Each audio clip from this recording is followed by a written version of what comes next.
Yeah. Mm. So, hello everybody, and we're delighted to welcome Juuso Tervo and Dennis Atkinson for another in our series of Known and Unknown. Centre for Arts and Learning is looking at ways of approaching viewpoints of knowledge and of understandings in the arts and learning from the position of exploring different perspectives, perhaps argumentation and knowledge gaps as well. So, Dennis Atkinson is very well known to everybody in Centre for Arts and Learning and indeed started up Centre for Arts and Learning in 2005 to 6. And then you ran it, didn't you, Dennis, from 2005 to 2013. Yeah, yeah. Dennis is an emeritus professor at Goldsmiths, and he had also run the department for a while, and he's very widely published. Lectures at a range of different universities, always invited to be a visiting speaker internationally. Many published books. And we have in conversation with Dennis, Assistant Professor Juuso Tervo, who is based at Aalto University in Finland and has a research that spans historical theoretical inquiries in art and education, and also runs the Nordic Master in Visual Studies, which is an MA program in collaboration between Aalto University and Aalborg University in Denmark. So we're delighted to welcome you both here, Dennis, as our known person, but always thinking about the unknown, and Yusuf as our unknown quantity. So we have a schedule where Yuso is going to present first for 20 minutes, then Dennis, then there's going to be a discussion between Yuso and Dennis, and then we will invite in questions from the audience. So I'm going to hand over to you now, Yuso, if that's okay. All right. Thank you, Miranda, and thank you for having me here. It's a pleasure and a joy and an honor to be invited to this event to speak about this topic that is certainly close to my heart in many ways. And also, of course, it's wonderful to share this kind of digital stage with Dennis, whom I really appreciate and like a lot as a thinker and a person and a colleague and so forth. So today, what I'm gonna do, I have slides, so I'm gonna just speak through or talk through some slides that I've prepared. Just as a kind of warning, I have a kind of bad tendency to put a lot of text in my slides. That's because I use slides as just kind of this open lecture note. So if you feel kind of like overwhelmed by the text, just don't read it. I'll be just kind of talking about it, but I'm not going to read the text per se. Right, so I'm just going to share the screen here. And I assume that you see this. Well, okay, perfect. So yeah, so the title is Unknowing the Unknown or Knowing the Unknown, our education histories between past and present. So I think because I'm the kind of unknown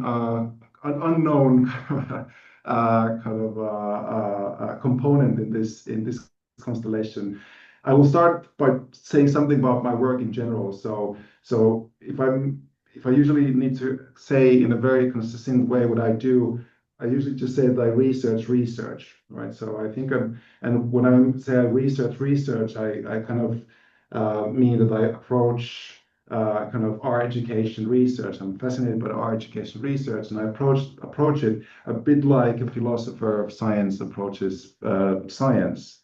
But again, like I don't have any background in philosophy or science, but I have all my degrees in our education. But mainly, like what I'm interested in our education scholarship is basically these questions like how do we come to know what we know, right? Or how do we as our education researchers make sense of the things that we know or think we know or things that we don't know or think we don't know, right? And I think that then the last point is quite important for me that like I'm also interested in thinking how could we might stop making sense to kind of as much to talking heads, that like how do we stop making sense of our education research through research, right? So it's not that I'm abandoning research, but really kind of thinking research as this kind of this in its fringes. So then when it comes to historical research, so I started drifting towards art education histories when I was working with my doctoral dissertation, and then Arthur Eflund was in my committee, and he was like just kind of pushing me to kind of historicize the kind of work that I was doing at the time when I was working with kind of political philosophy or art education. So in that sense, I think that for me, when I do historical research, again, I mainly do more research on historical research in our education. And I'm interested in asking these kind of questions of for example, of what kind of, what I say, imaginaries of history we draw from when we are kind of researching the past of our profession. Also, I'm interested in asking, like, what do we expect historical research to do in the present, right? And but also what do we expect it to do to the past, right? So, and I think that's crucial. And again, kind of like how to kind of stop making sense of research. I'm interested in kind of like how can we rethink historical research from multiple perspectives. Right, and this is just kind of like boom. So when I was compiling this talk, I thought that I'm not gonna go into specifically any of these texts. So this is the list of some texts that I was kind of drawing from when I was putting together this presentation. If you're interested in getting a copy of them, please let me know. I'm happy to share them via email. But maybe this gives us some sort of overview of the kind of issues I'm working with or have been working with for a while now. So, all right. So starting with the topic, so the unknown and the known and the unknown. So when kind of crafting this talk, I thought I wanted to say something about historical research and how this kind of unknown and the unknown and the known kind of what do they mean and what to do with them in the context of historical research. And I think that historical research is I think, a nice and a productive context to ask these kind of questions because, of course, since the past is past, we cannot really access it in the same way that we can access at least some things in the present. Right, as I said, like we can't really talk to dead people or kind of explore sources that have been lost. So in that sense, that there's something in the past that at least at first might seem a bit more, have some sort of unknown quality, kind of like a higher degree of unknownness than the present, right? And I think and of course, that's up for the debate, and I think that's something that I want to also invite us to think about. But I think what's I think interesting or important for me that this kind of unknown quality of the past makes it a kind of like an endless reserve for all these things and thoughts that are unknown or not yet known, right? So the past is a kind of, again, it's a kind of reserve for things that we can kind of can somehow in one way or another either challenge or support what we know, right? And I think that and of course, we can say the same thing about the future, right? We can speculate about the future. But I think what's interesting about the past is that because the past is accessible us through this kind of remnants of the objects or documents or building, there is some sort of concreteness as well to the past. So the past is not only completely unknown, some sort of ideal speculation, but it has like very, very material basis on this kind of the stuff that has been preserved. So I think that's also this kind of twist or this kind of chiasma, I don't know how to pronounce that, of the unknown and the known, and I think is I think central to what I'm trying to say here. So this kind of when working with this unknown and the unknown, the known and the unknown, I think it has this kind of I think important implications for historical research, because of course the past is a kind of as the past is an object of historical research that then is turned into history as a kind of this narrated representation of this kind of this object of historical research. We are always kind of hovering between the known and the unknown. What we know, for example, about the past and the present, as well what we don't know about the past and the present, right? And I think that this kind of this relation between not only the known and the unknown, but also the past and the present, I think it kind of then introduces this kind of temporal dimension into the kind of relation between the known and the unknown, right? Because I think that what's also I think it's important for me, or I think it's interesting, or yeah, important for the argument I'm trying to build here is that usually in historical research, the past and the present they need to be kept in their proper places, right? Because again, I said talking to dead people is kind of magic, not science. So again, and I think, of course, if we don't need to go to this kind of division between magic or science. We can also think about this kind of certain kind of fallacies of historical research. We can think, for example, presentism. That is then kind of when we look at the past solely from the perspective of the present, which is considered as a kind of improper way of doing historical research, or then we kind of just misplace past things in a kind of improper place, or yeah, improper place in the kind of continuum of historical time. So there's something that kind of like that this kind of continuum of historical time that it does something to this relation between the unknown and the known, right? And now what I'm trying to say here is that it creates this kind of temporal relation between them, right? And this relation that historians kind of are expected to master through their knowledge of history, right? Right. And then when I kind of, I need to kind of, yeah. So in that sense, I'm kind of like, so in my work, for example, in the kind of some of the articles that I presented there in the beginning, I've been kind of interested in looking at how this kind of unknown quality, or how the past, as this kind of like endless reserve for things yet unknown, becomes legible in the present, right? And it becomes legible in the present not only through certain kind of historical methods, right? Of course, we can think about, for example, archival research and so forth, but I'm interested in how they become legible through these certain kind of temporal operations, right? So, for example, that how they're avoiding how historians avoid presentism, or as I've been kind of currently writing this piece about how historians make history or the past alive in one way or another. So in that sense, in my research, I'm looking at specifically the kind of content of art education historiography. That is that like what people are writing, what happened and why.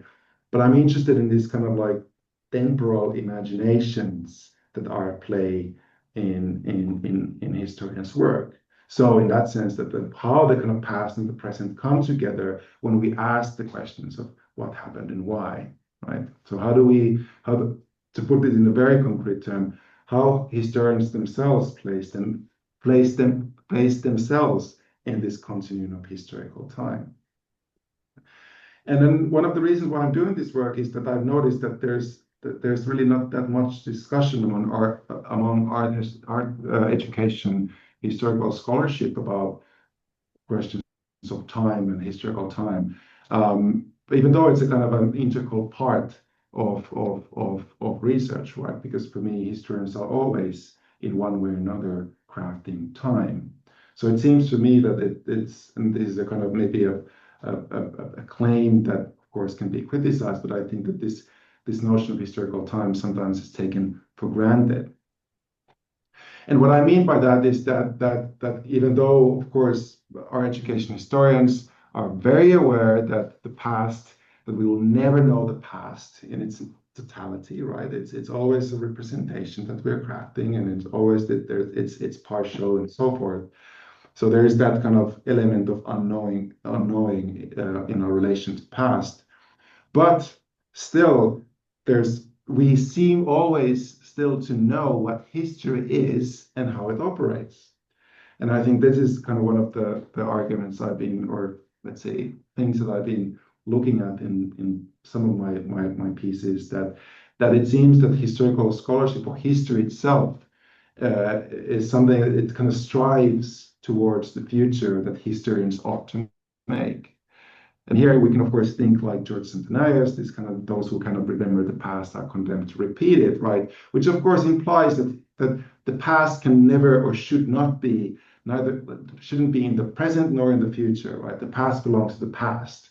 Or then we can think of Thomas Kuhn's paradigm theory, where again there's these kind of revolutions that then somehow keep science alive, so to speak.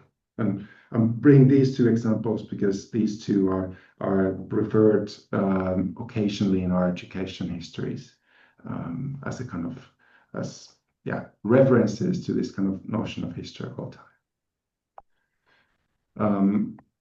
So now, like getting to the beef of what I'm trying to say here is that for in historical research, my claim is that the unknown, which is, and we can think about the past, is often harnessed in the kind of production of what is known, right? So we produce history as this kind of future-oriented endeavor, right? And then the kind of like then, and this means that the kind of that the unknown is a kind of is kind of fuels this kind of, let's say, the motor of historical or history, right? So that only by kind of like harnessing the unknown into production of the known, historians can kind of assure themselves that they are actually making history. And here, this notion of making history is, I'm using it kind of both as a practice of writing history or then acting as a historical subject. So making history by researching the past, right? And of course, we can think that that's kind of like what science does, right? So there's nothing really peculiar about this because, of course, the known and the unknown is, that's the integral part of science in the kind of in European modernity. But I think that for me, like the reason why I'm talking about this is that, of course, this is not only a kind of epistemological question, like what do we know, what do we don't know, but I think that these questions have always a kind of political, let's say, dimension that I think we need to discuss and unpack, especially when we start thinking who makes history and why and how. So then I'm just kind of like, so just to show where I'm kind of like drawing from. There's, of course, I'm drawing here from Michel de Certeau's work on historiography, from his book of The Writing of History, where he's basically making the argument that history does this, right? It's intelligibly, I can't say that word, intelligibly, you read that, is established through a relation with the other, right? And this kind of relation with the other is what fuels the kind of progression of both science and history. So that the kind of the silent kind of reserve of both past and present is just waiting for scientists and historians to make them speak. And then the same thing we can look at Robert J.C. Young's White Mythologies, where he's talking about, for example, Hegelian history as a kind of a system that cannot tolerate otherness or leave it outside the economic conclusion, and making a kind of connection between European imperialism as a kind of both a kind of thought project, but also a very concrete project. And then more recently, Relage Chazelet's potential history, where she's arguing for this kind of notion of potential history that is not about giving a voice to the silence, like a kind of like de Certeau is kind of pointing to, but releasing the past from its pastness, right? And as like letting it see the vitality of what has always been there. Here we're going kind of like towards the let's say some of the suggestions that I'm going to make regarding historical research and its relation to the known and the unknown. So I'm interested in asking, like, how can we make history without knowing what history is and what it does, right? And then what happens to kind of this making of history or historical research if we kind of unlearn this kind of certain future-oriented histories or imaginaries that we've been taught to make, right? And what kind of these kind of temporal operations we might imagine or practice.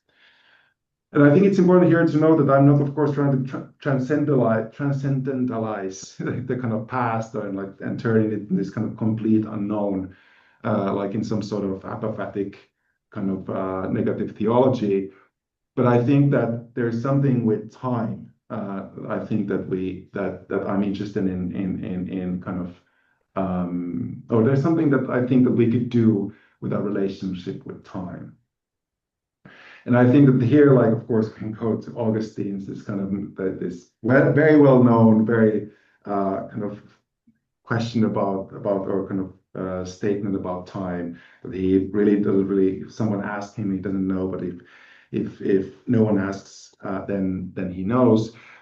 My kind of suggestion here is that maybe we can use uncertainty here in some ways. That maybe uncertainty could be one possible way to approach the kind of the intricacies of historical time.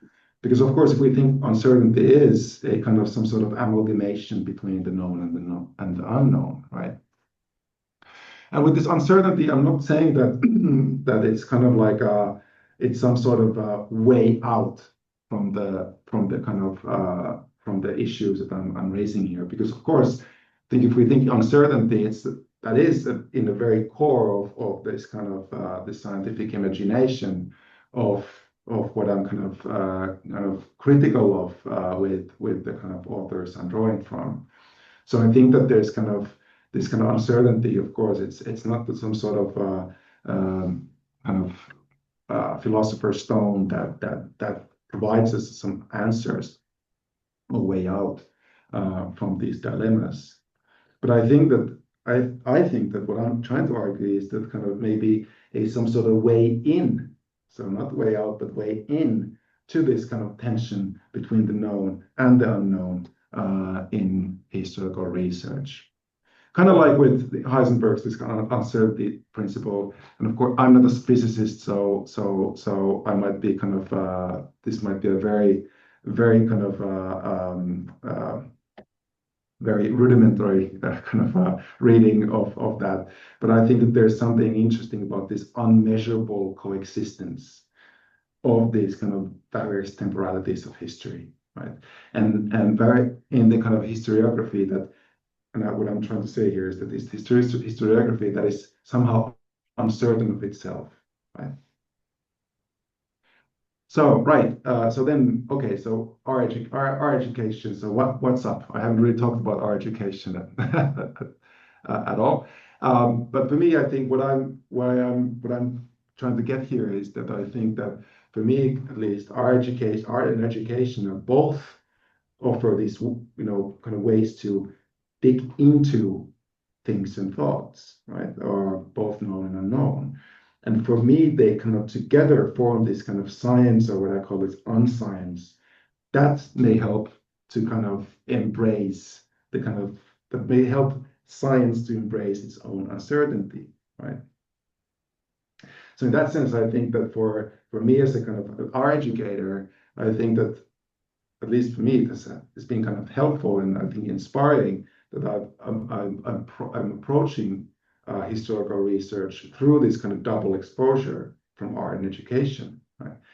And I think that there is something that we can, I think, provide or to historical research. And I think that any kind of science that claims to make sense of our profession, history or psychology or whatever, but in my case, it's history. So in that sense, and I think this is a kind of like because occasionally there's among our education historians there's this kind of complaint that well our education is kind of academically infant when it comes to historical research, that we're not kind of as good historians, as proper historians. I see that what I'm trying to say here, I see that there's quite a lot of these powers in our profession, in our knowledge, in the way that we see and approach the world that really allows us to imagine and practice historical research, aside from these kind of developmental timelines of history, which for me is the kind of like is precisely this kind of a way into the kind of tension between the known and the unknown in historical research. And I think that was it. So if you're interested in sending questions or getting the articles I referred previously, so just shoot me an email. So thank you. Wonderful. Thank you, Juuso, and well kept within time. That's really great. If you have any questions, please do put them in the chat as we're going along, and we'll go to you at the end of the discussions. So I'd like to hand over to Dennis now, if that's okay. Okay. Excuse me. I'll just have a sip of water. Thanks, Miranda. And thanks for asking me back. Okay.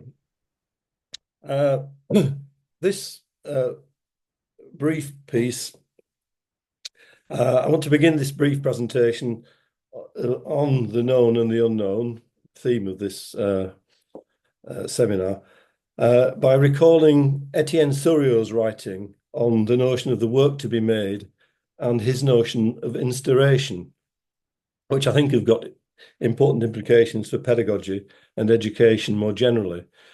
Souriau doesn't see the process of a work to be made as consisting of a project which is steered by an artist. It's not the confirmation of a plan with its outcome, nor is it constituted by responses to established rules or norms. There is no pilot. Everything plays out along the way, and this evolving interdependent journey, or speculative and contingent adventure, is precarious and often open to failure. At every step, the work is in jeopardy, and so is the artist. The work in making, in its doing, is constantly challenging the artist by demanding, and what are you going to do next? Souriau characterizes this ongoing interrogation through the strange phrase, the sphinx of the work. We might conceive this process in terms of a tensional relationship, an ongoing negotiation between known and unknown, between knowledge and knowing, which includes unthought but insistent possibilities of doing or making. Souriau is drawing attention to an implicit errability of the entire process of making, and also to its external incompleteness or imperfection. A process which I like to think of as existing on the horizon line, a process that is equally applicable to subjectivity or ontogenesis. He names this process not by the word creativity, but by the term instauration. This is because our normal use of the term creation tends to imply a creator, artist or subject, or creative origin. This is not assumed by Souriau because he is concerned with the precarious interdependent relations that form an ecology of practice, whose future is as yet unknown. This interdependence is echoed also by Donna Haraway in her notions of responsibility and sympoiesis, meaning worlding with. The implications of applying this notion, instauration, to education are profound, in that instauration and its embrace of interdependent relations abandons hylomorphic ideas of education, that is to say, a process through which children and young people or teachers are moulded or trained. The interdependent relation of instauration involves the ongoing questioning of the sphinx of the work to be made that can challenge established modes of practice, established worlds, whilst opening up new relations of responsibility. possibilities for sensing and making sense, evolving ecologies of teaching and learning. Rather than viewing teachers and students as pre-existing entities that give rise to experience, the notions of instauration and responsibility applied to pedagogic work suggest that teachers and students emerge and evolve through experiencing as works to be made, always incomplete. Education, therefore, exists on the horizon line of possibilities, constituted by the known and the not yet known. It emphasizes possibility over prescription. In passing, another related way of viewing education on the horizon line, involving the known and the unknown, or not yet known, is to conceive it with some trepidation, I think, as an eternal object, which Whitehead uses this term to denote pure potentiality that can be differently realized in actual form or actual occasions. I'm not going to go any further into that, but that's for another paper. Complementing Suryo's notion of a work to be made and the idea of the possible, Guattari considers the work of art not only in terms of an object or other entity, but also as a powerful force that can invoke the novel invention and transformation of subjectivity, generating new subjective as well as collective assemblages and possibilities. He writes, and I quote, "Art does not have a monopoly on creation, but it takes its capacity to invent mutant coordinates to extremes. It engenders unprecedented, unforeseen, and unthinkable qualities of being." End of quote. For him, art, through its experimental and innovative qualities, can move beyond established norms to innovate new modes of being, thereby challenging established orders, to install new ways of sensing and becoming. For him, it is as though aesthetics, ontology or ontogenesis, politics and ethics become indistinguishable. Guattari then applies these processes of invention excuse me, and transformation to the school as institution, and he asks, quote, "How do you make a class operate like a work of art? What are the possible paths to its singularization, the source of a purchase on existence for the children who compose it?" End of quote. We can think of the radical inventive nature of art practice as put by Guattari as emerging from the outside, beyond established stratifications of practice, and as such it can have transformative effects upon them. This hints at what might be viewed as a paradoxical situation for institutionalized art education, whereby the vital capacity of art, according to Guattari, is viewed as a disruptive process to known established orders. However, simultaneously, we can also argue that as such, art's aberrant nature has the critical and vital capacity to keep the institution alert and alive, active and responsive to change, or to consider the need for change and transformation when external situations and challenges demand this. We might view such external challenges, which could be environmental, social, political, in terms of the sphinx of the outside, that demands the invention of new modes of sensing and making sense in order to respond effectively to such challenges. This suggests that institutions themselves become works to be made, rather than hidebound establishments, that they can be sites of creativity, collaboration, and transformation, creating new or novel modes of organization that transform institutions and subjectivities.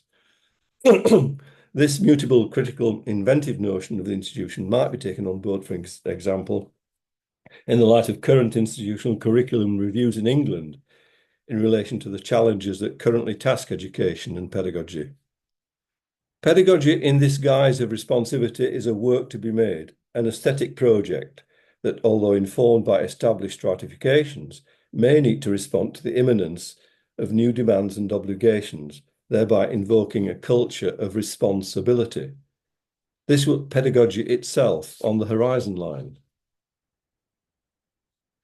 The notion of a work to be made, let us say, a drawing practice or a mathematical encounter or a pedagogical practice, also brings into focus current educational policy in England and elsewhere, and its fascination and intoxication by, or even beatification of, measurement and control, hence the known, as manifested in the emphasis upon knowledge mastery and a knowledge-rich curriculum.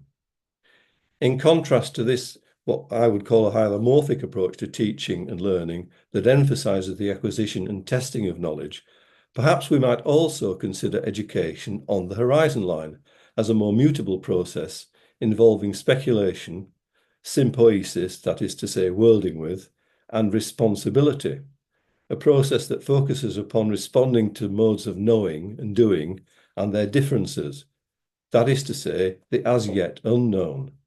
This would constitute the art of pedagogy that consists of negotiating the tension between the known and the unknown.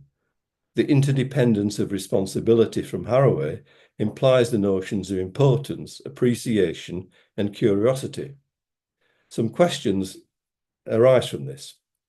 How does a particular engagement with practice become important?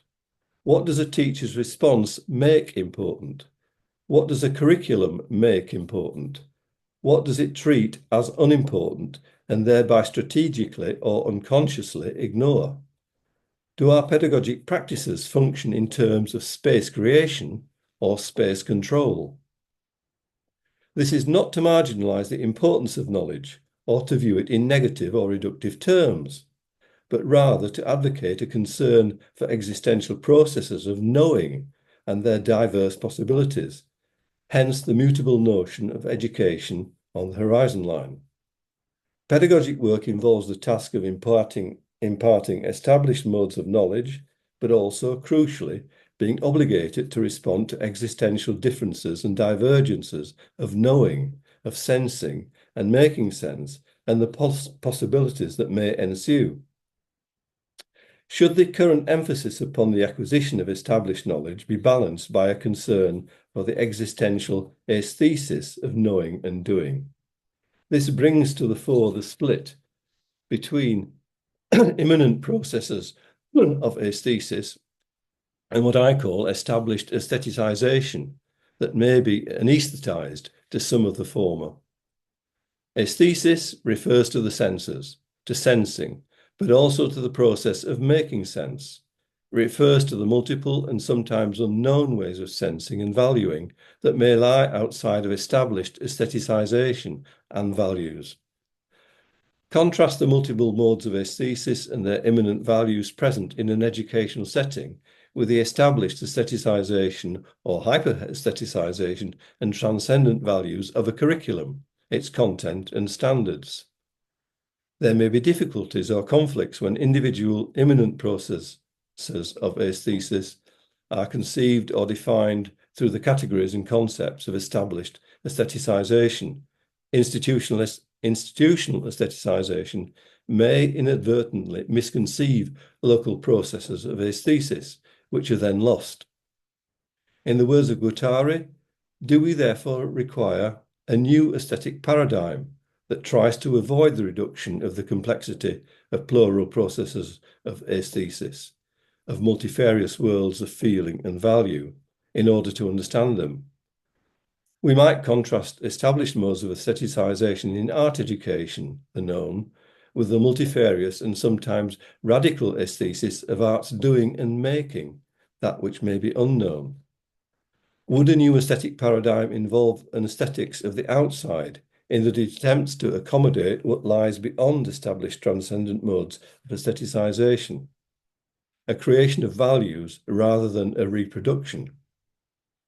Would it be then grounded with an emphasis upon possibility?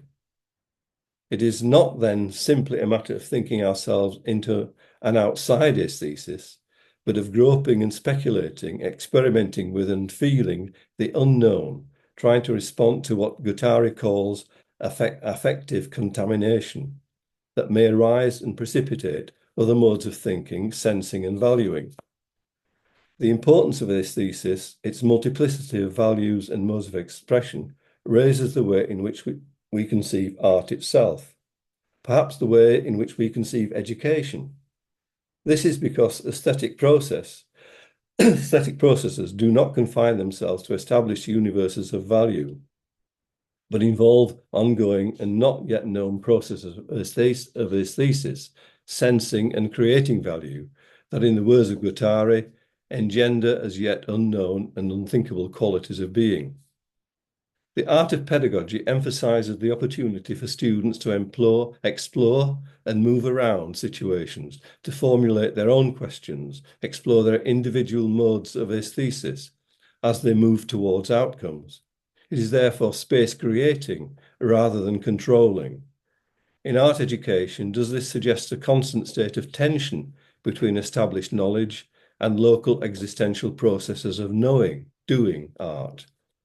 To repeat an earlier point, this is not to reject the established authority of knowledge and adopt a nihilist approach to knowledge, but it is also not to impose a transcendence that marginalizes particular ways of sensing and knowing. It's rather to take a more nuanced route between, perhaps to recognize possible imperfections or limits of knowledge as constituted in education and pedagogic work in relation to the existential particularities of knowing and doing. This would seem to call for a kind of jurisprudence, this would seem to call for a kind of jurisprudence in pedagogical practice that attempts to resolve the tensions between the authority of knowledge and the existential particularity of doing and knowing, so that the possibilities of the latter are given space to develop. Jurisprudence here is viewed as a creative practice, not as an established set of rules, but the ability to formulate prudential approaches sensitive to the specificity of a situation. I'm thinking here of situations, for example, in which children or students produce drawings which lie outside of established assimilations of practice. This became important to me years ago in early research and brought my attention to this notion of educational rights. The art of pedagogy may be considered in relation to the notion of cosmopedagogy, after Stenger's notion of cosmopolitics. A pedagogy which does not rush in with established stratifications of practice, but attempts to respond to how something matters for a student in her specific existential mode of practice. Stengers uses the term cosmos to refer, quote, to the unknown constituted by multiple divergent worlds and to the articulations of which they could eventually be capable, unquote. The art of pedagogy therefore includes the task of responding effectively to divergent practices and as yet unknown potentials and their articulations. It engages with knowledge, knowing, and possibility. I'm also thinking here of stratification and the situation regarding to the provision of special educational needs and neurodiversity. Can we develop modes of responding to the imminence of doing and knowing by setting aside, not abandoning, transcendent stratification of knowledge that may limit access to the former? The art of pedagogy, therefore, calls for the importance of possibility, speculation, and sympoiesis, that is to say, worlding with. The etymology of speculation concerns the one who observes, watches, cultivates the signs of a change in the situation, opening themselves to what in this situation might be of importance. This brings to mind Whitehead's advice that, quote, to limit speculation is treason to the future, unquote. This suggests again the significance of Haraway's notion of responsibility in order to characterize a pedagogical encounter. Being bound by the insistence of a pedagogical situation and attempting to respond to its possibilities arising from this binding invokes the speculative responsibility of pedagogic practice as a work to be made. This places education and pedagogic work on the horizon line of speculative possibilities. Responsibility invokes an interdependent assemblage of shifting and modulating transversal relations between teacher and child or young person, not a passage of knowledge from teacher to student, but an evolving ecology. It's the relations between, or what we might call interstitial relations, and how these are formulated and activated that matter. Responsibility is inventive and precarious. It demands staying with the trouble, as Haraway puts it, as Haraway advises. or staying with the problematics of encounters. That's it. Great. Thank you, Dennis. Okay, so we've heard from both of you now, and in our schedule, we have a little space for you to ask questions of each other and to bring to light kind of points of connection or points for questioning that you've listened to in each other's papers before we open the questions up to our audience. So, do you have some points, either from today's presentations or from shared papers that you both read earlier of each other's that you'd like to raise for discussion? May I start? I can give some starting points potentially if it's Well, well, helpful for, to have some ways into that. well, for me, I think like I would like to first of all thanks Dennis for your paper, and I think that for me, what I've of course engaging with your work and I'll listen to here and like really thinking like how what's the kind of like what are the kind of points of convergence in our thought. I think that what for me the question of speculation I think is interesting, and what the kind of what speculation does, and I think and particularly like what kind of work the kind of speculation is, like what kind of work to be made kind of speculation is in a way, because for me kind of like this and I think we've discussed it earlier at some point, but this notion for me, the kind of speculation and it's kind of this focus on possibilities and opening the kind of plurality of for example the future. I think when he said speculation, like limiting speculation is treason to the future. And for me, like I'm just while I agree with that, I think that for me, for some reason, I'm sometimes a bit more interested in not kind of like openings, but these kind of limitations, right? So like how things might not open, but kind of like crumble, kind of into themselves. So I'm kind of just wondering, kind of like how do we talk about speculation in these two different moods or modes, so to speak? One that it's more kind of emphasizing the kind of potentialities and the kind of the more kind of, let's say, one productive reading of speculation. And then maybe with me, there's something kind of a bit more, it's not unproductive, but I don't know how to put that, but there's something kind of, so I don't know if you, there's no really question Well, here. I think that there's an importance to be placed on the notion of possibilities. Mm. But and I think this brings into my mind something that you were talking about in terms of let me look at my notes. I can't remember what word you used now. But it was to do, you were talking about history. Uh,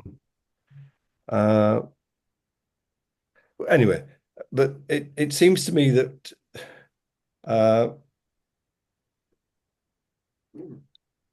what one has to appreciate it in terms, although we can talk about possibilities, there is a limiting factor to that. And it's that limiting factor that we obviously become, in a sense, ignorant of. It's a negation, as it were. Yeah. So although we, I mean, obviously I'm using possibility in this paper on education in contrast to the kind of controlled administration of education in our country and others as well. So using it in terms of opening up possibilities rather than instruction and that kind of thing. But at the same time as recognizing that there are possibilities, what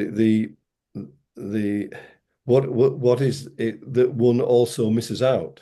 And one, in other words, there's a kind of I don't know there's a kind of conflict operating between what the steps one takes and the steps one don't take, what one doesn't take, which I think has to, which is uh, well, it's like making a painting, like I was talking about in terms of Surya. You go in one direction, but there are endless possibilities of directions in which you could take. But in making that one that choice, then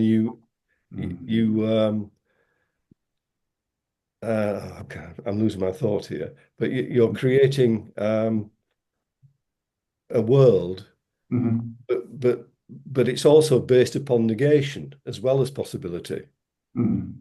Yes. I'm not sure if I'm making myself clear. No, but I think that's the kind of what I'm. Yeah, I think this notion of negation and creation. I think that, or kind of. I think that there's something in there, and I think that's why I think that our thinking comes very close to each other. But I think that there's something kind of like I think what I. That's why I'm kind of fascinated by this kind of notion of possibility just because there's something about again like kind of how to put this kind of I mean that it certain kind of directs or it kind of directs our attention to a plurality, right? Yeah, I mean, let's put it this way. I'd rather think about education. I'm not saying that knowledge is unimportant, but I would rather think of education in terms of possibility than Yeah. knowledge. Yes. Knowledge for me is important, obviously, but education for me is to do with possibility. Knowledge becomes a tool for possibilities, and it's the possibilities that I'm more interested in. And if we think of possibilities in terms of a plural context, like a classroom, then this is where my interest lays. At what kind of pedagogies can we develop that will allow such possibilities, which are unpredictable and unknown as yet, to develop without imposing rigid criteria of assessment, etc., etc., etc. And that goes for teaching as well as in our country, because of the inspection regimes that teachers are subject to, the national curriculum and so on and so forth, which I've always been concerned about, because it seems to me that that could limit, it could extend some possibilities, but it could also limit. This is the negation bit that I was trying to talk about badly earlier on. It can extend possibilities along a narrow canal, if you like, but it can also limit possibilities to a much wider in a much wider kind of front. Yeah.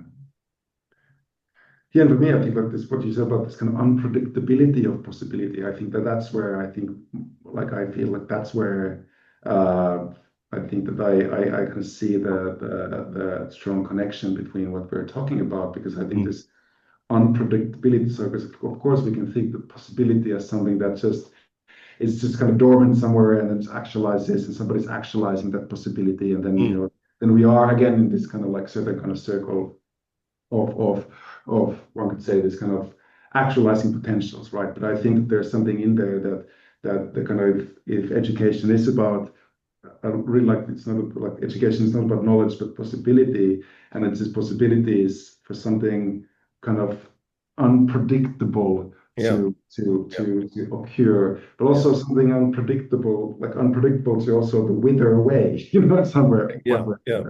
So I think there's something in there that I think that I find extremely fascinating, and I think goes quite online with what I'm somehow trying to do with history or historical research. It brings to mind, I mentioned it briefly, I can't go on too much about it here because I'm beginning to, this notion of eternal objects that Whitehead talks about.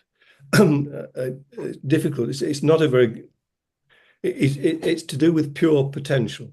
But if you take something like red or redness, then you can see that redness is not an object. It's not something you can define, as it were. It's what you might call a pure potential, and there are always endless possibilities for it. Yeah. And I'm trying to think in that sense of education, maybe as an eternal object. So the possibilities are the important dimension of education. Not that knowledge is unimportant, as I keep saying, but to see that as a kind of tool or a device which can open up possibilities, both politically, ontologically, ethically, and so on and so forth. Yeah. Yeah.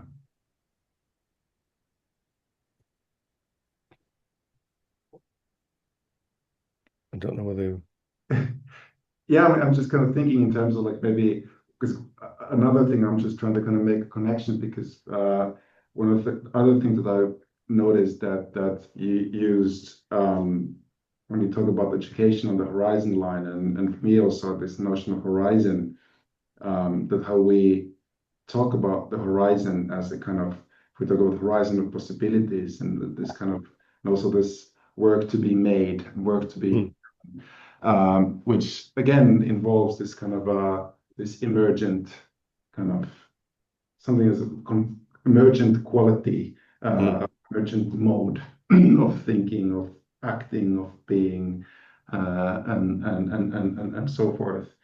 So I'm kind of just maybe I was just trying to understand the kind of how does this kind of horizon as a kind of metaphor for that emergence operate. And again, maybe kind of I'm thinking again going back to this notion of possibilities and where because for me the kind of horizon is also it's not only kind of an opening of possibilities, but the horizon is also the place where things end, right? You know, it's kind of like so again, I'm kind of maybe trying to bring this kind of not the limits per se, but this kind of notion of that at what point the kind of the work to be made kind of Well, in the making, the horizons always change. yeah exactly And I think I'm trying to apply that kind of metaphor to education and working with individuals.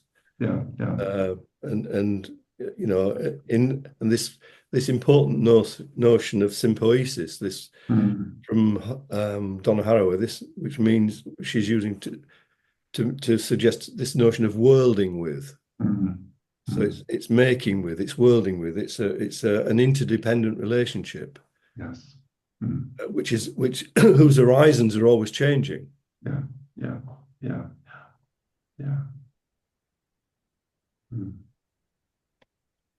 I don't know. Yeah. Just thinking here because yeah. My notes. I think the important thing about the known and the not knowledge and the not known or the unknown is to take seriously the tension between them. Yeah. I mean, that seems to me a very important notion that the tensionality between established forms of knowledge that which we do not yet know. Yeah. And how then that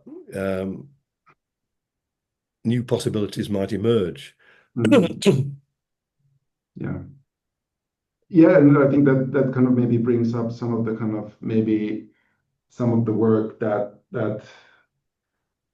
I've done, and I think like for me the kind of notion of the kind of tension between the known and the unknown, and then how the unknown becomes again this kind of just a way to affirm something that we know, and that the unknown is some sort of maybe this is what I'm kind of trying to get at is that if we treat the unknown solely as this kind of like let's say as a kind of liberative gesture, something that releases us from the known, then the question is, for me at least, that when does this releasement actually then become kind of part of an establishment, if Yeah. not a new order, but actually there's just a kind of stays within the sort of the parameters of what is escaping. Mm.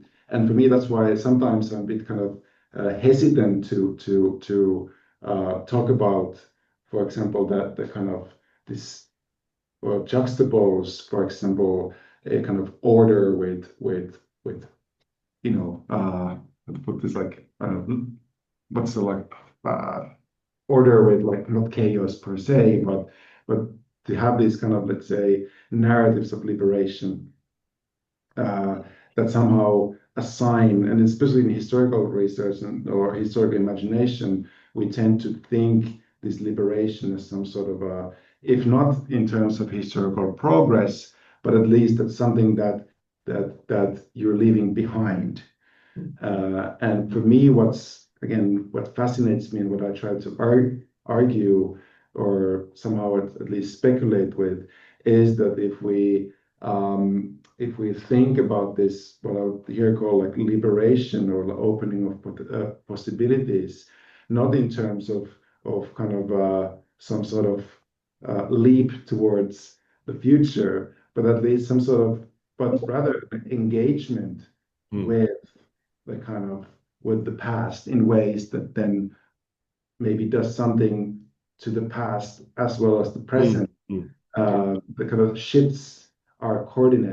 coordinates a bit Mm. and forces us to kind of, or not if not forces us, at least invites us to kind of like reconsider our own position within this continuum of historical time. Mm.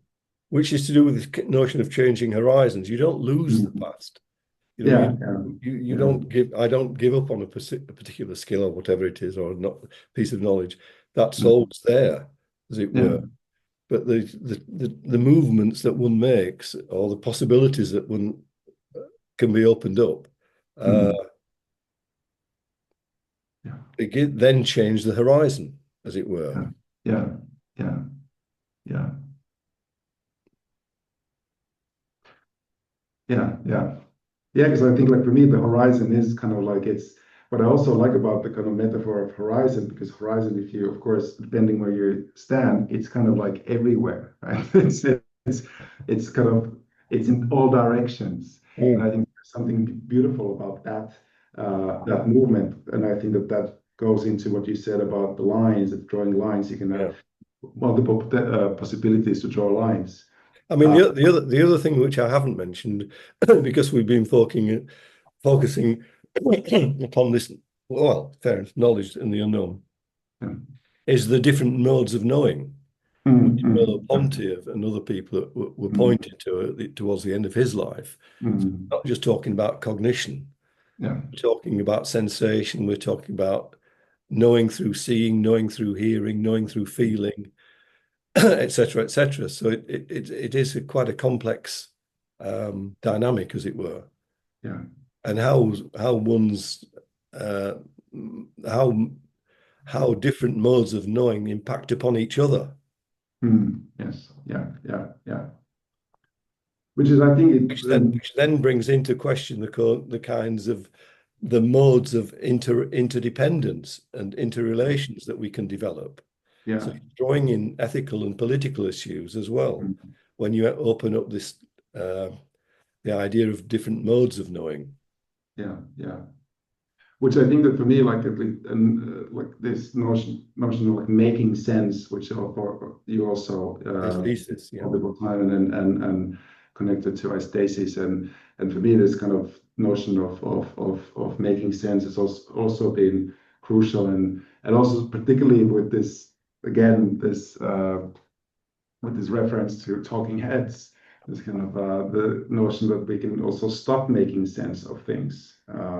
And I think that would be the kind of like again the shifting of horizon to another modes of knowledge, another modes of moving. And this is precisely what, excuse me, going back over 100 years, what Whitehead was talking about when, in his book on the development of science, he was totally against the narrowness of scientific thinking as it developed. And he went back to the Romantics poets to recognize their disagreement at the time, because they were ignoring huge dimensions of human experience. Yeah. And this isn't to decry science or anything, but Whitehead certainly wasn't doing that. But what he was trying to decry was the aesthetic fundamentals of science, the aesthesis of scientific practice. Yeah. Yeah, and I think for me for me what's been useful to kind of think about this notion of how science makes sense of things. For me, it's like this notion of, let's say, certain kind of fabulation, right? That science is a kind of also like an aesthetic practice, which of course doesn't mean that it's that it kind of, again, I'm not saying that all science is mere fiction, but again, this kind of notion of like what are we kind of working with when we are working with research? And I think that's also the kind of question that I'm trying to ask with historical research. That what are the kind of that's why for me the kind of notion of historical imagination is crucial, even though it's a bit of a clumsy term and may evoke some sort of strange connotations. But for me, this kind of notion of historical imagination entails the kind of like that how are we in the world? How do we kind of sense and make sense of the world as quote unquote historical beings? How do we turn ourselves into people who are in history? And what does it for us mean to act historically, or encourage other people to act or become historical beings, quote unquote, through historical knowledge or historicized knowledge. So I think that's for me, it's a kind of a certain kind of a fabulation. Again, not as a kind of like, it's all just stories, but more maybe going back to kind of romantics. It's a kind of a, poetization of our knowledge, and we're recognizing the poetic qualities of science. I mean, I think what you're, I may be wrong here, but I think what you're suggesting is that we need to be careful of the aestheticization of history and become more attuned to its aesthetic productions. Yes, exactly, because I think that the kind of,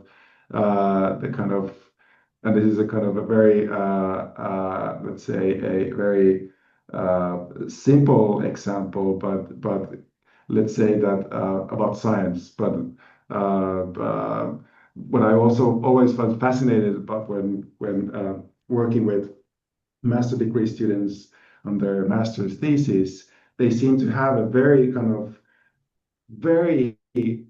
foundational understanding of what research is, right? And it's not only kind of like certain kind of scientific thinking, but it's this kind of like a complete, this kind of embodiment of science, right? And then they try to kind of somehow embody this scientific persona. And then they're struggling with that because many of them come from, from art and education and so forth. And then for me, like the kind of point of the kind of pedagogical, let's say, challenge there is to somehow not break the spell of science, but to have them to kind of,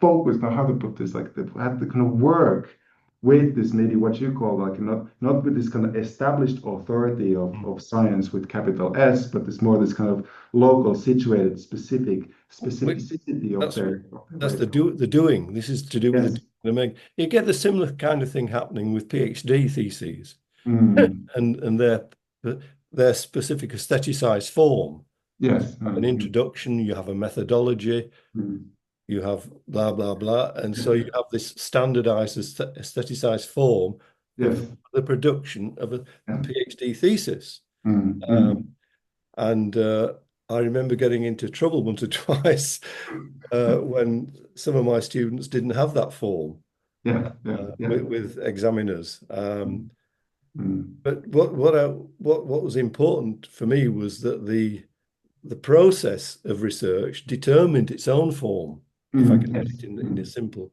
terms, rather than have a form to be filled in, as it were. Yes. That's a really interesting point to reflect on and bring in our audience. And we actually have a question from one of our current PhD students, from Rose Wong. Rose, do you want to unmute and ask your question, or come on camera and ask your question as well? I can do that. Can everybody hear me? Yeah. Yeah. Yeah, okay. Hi, Dennis, and hi, Juuso.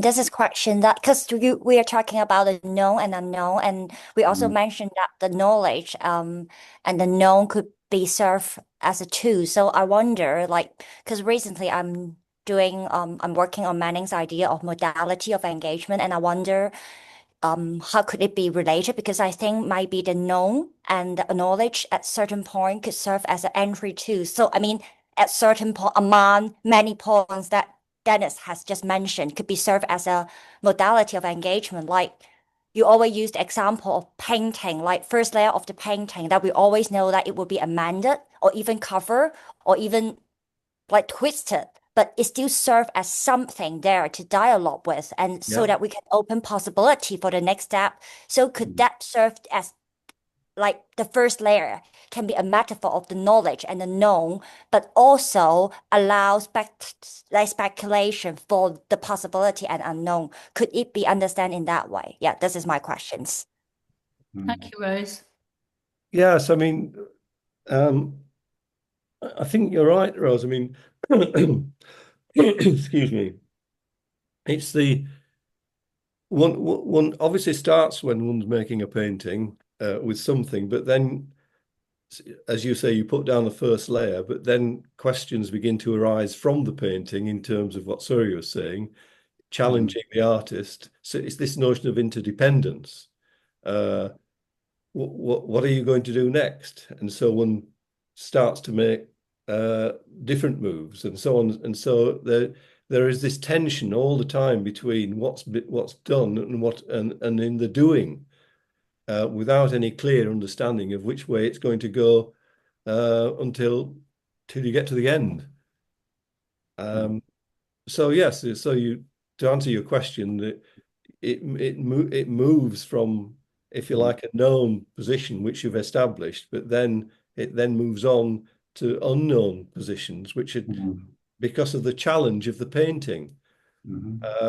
So I'm trying, although Surya doesn't say this, it's trying to get away from this binary thinking between the artist and the work.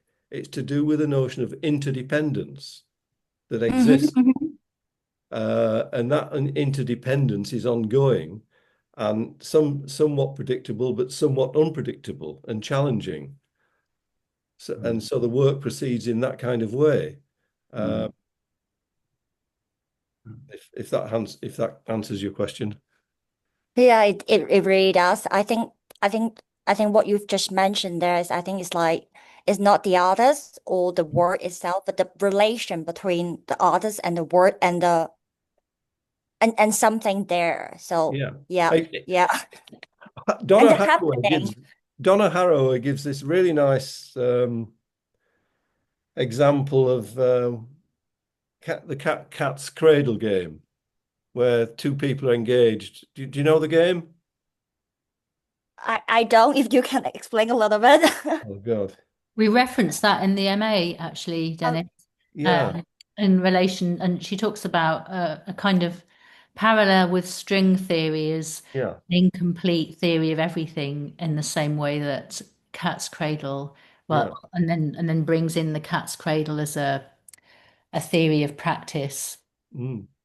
It's this kind of work, it's the in-betweenness of working together where they're trying to manipulate the strings.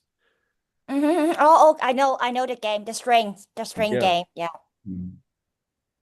Okay. Okay. Thank you. I'm sorry that I can't open the camera because I'm in China, so the network is really bad. But it's lovely to join these Mm.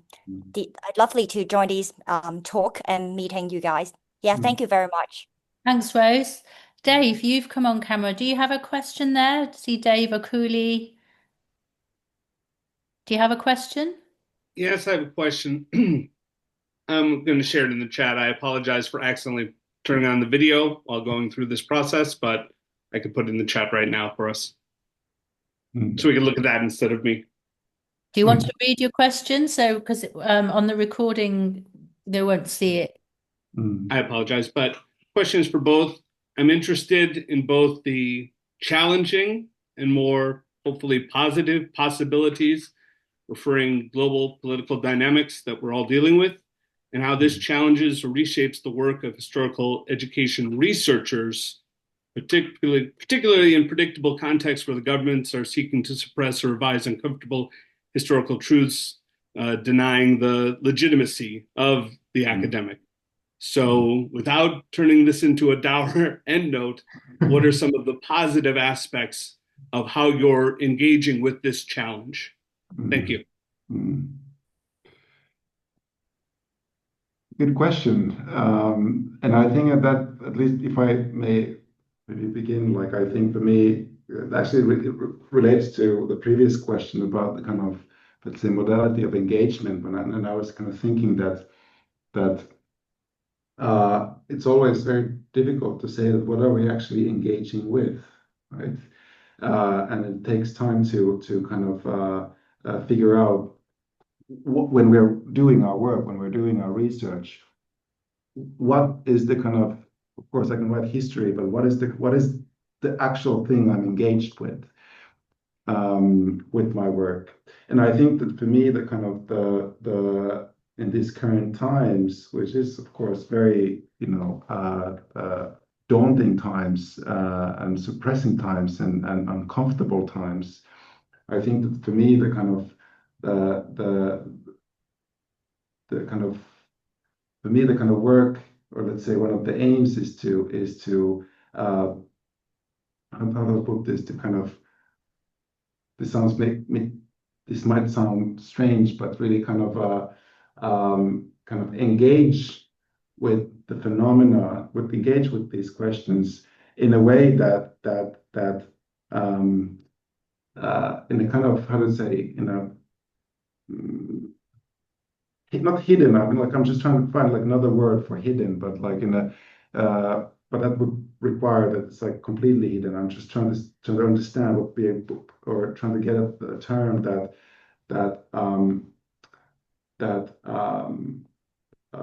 kind of plays with this kind of like hiddenness and visibility, right? So you're kind of engaging with the kind of, for example, suppressive regimes in ways that does not allow, hopefully, allow these kind of regimes to capture you.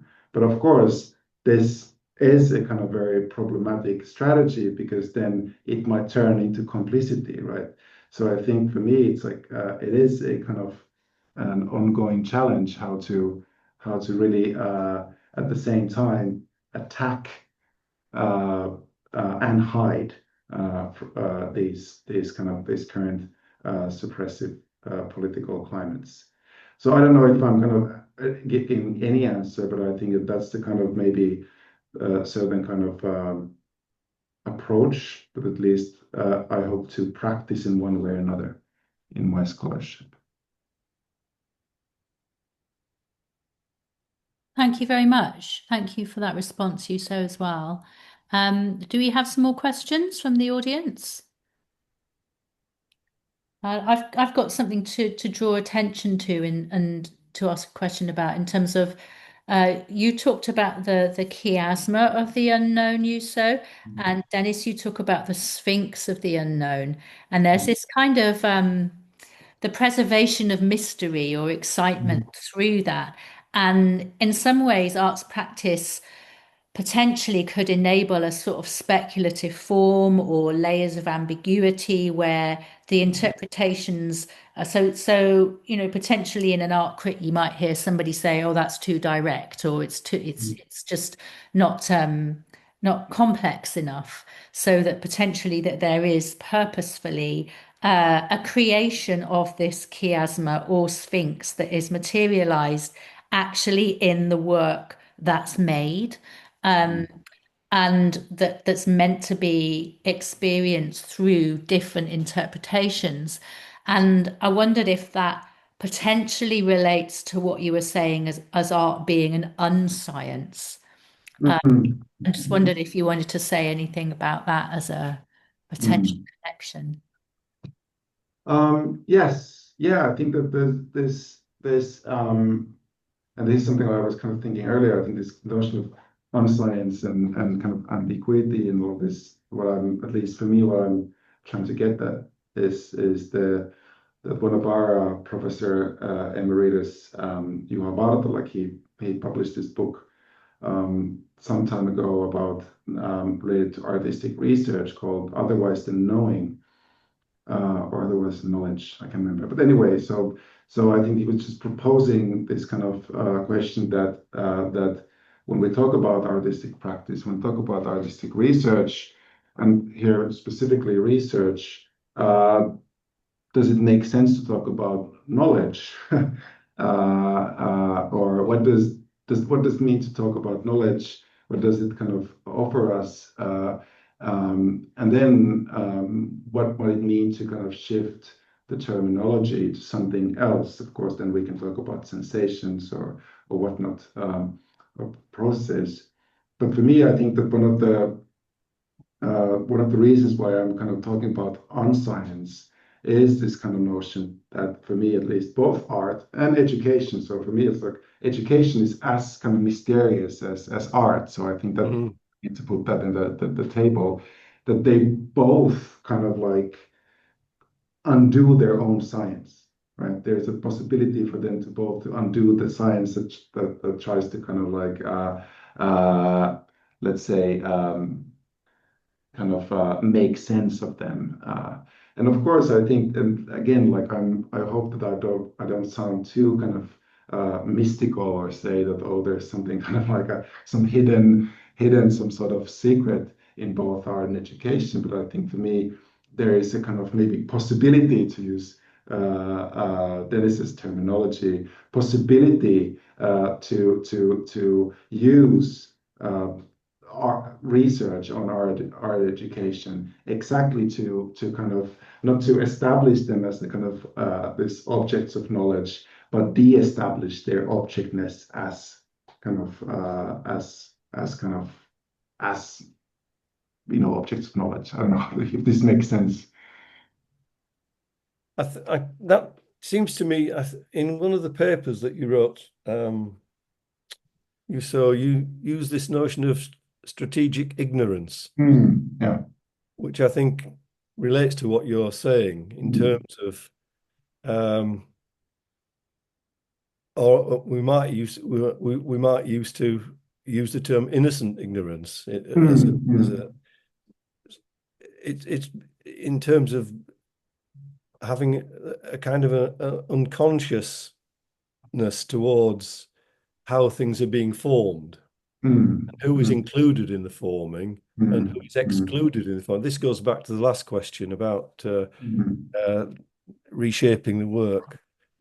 So we need to look at who is being included in the forming of a discourse or a method or a mode of education or a curriculum, for instance, who is excluded. And we can look at that, and as you pointed, you can look at that historically, and that then may help us because I think we really certainly need to rethink education, where it's been going in our country for the last 2 or 3 decades. But that's just my opinion, and this brings back into play Guattari's call for a new aesthetic paradigm, which questions the aestheticization, the forming things that have happened in the past, which have included, but they're also excluded in order to move. And again, it would be an imperfect movement towards something which is more inclusive, which is more plural, and so on. Which also brings into play some of the issues related to the last question about the challenging historical situation that we find ourselves in. Yeah, maybe just to kind of maybe comment quickly about the strategic ignorance, and I think you're right about that. And I think that the kind of what makes ignorance quite an interesting kind of topic, in the sense that it's kind of like it's not like a, it's not, for me at least, it's not like a liberation, or it's not a good or bad. There's not normative judgment there, but I think because it can do multiple things. Of course, we can be very ignorant of things, and that then kind of has very, very severe kind of outcomes. But I think also there's something, I think that what well, as you kind of posed that, like, how do we make something important, right? I think that then the question is that what, for example, through art and education, what are the things that we can productively be ignorant of? And again, like what should we kind of ignore? Again, not as a kind of just, shutting our kind of our eyes from the kind of current political situation, but are there kind of ways to be ignorant, for example, of this kind of certain kind of established mode of authority, and then what kind of doing and making emerges from that ignorance?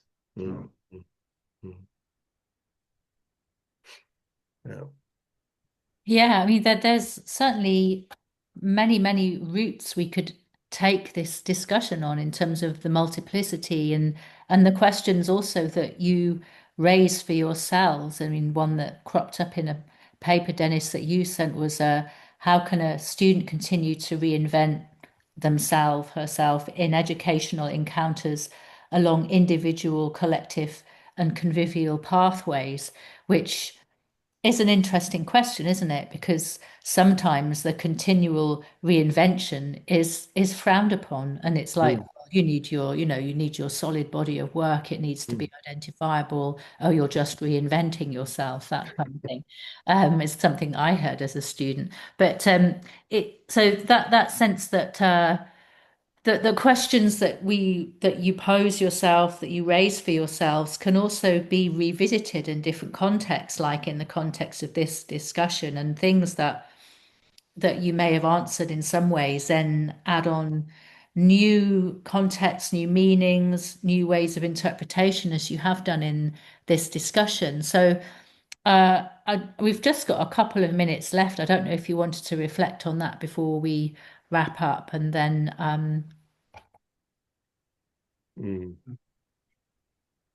that process of reinvention, how that relates to the historicization, and you think in some ways justified through history, or through finding something that had been belittled or minoritized in history to say, well, this is a valid reinvention for the present.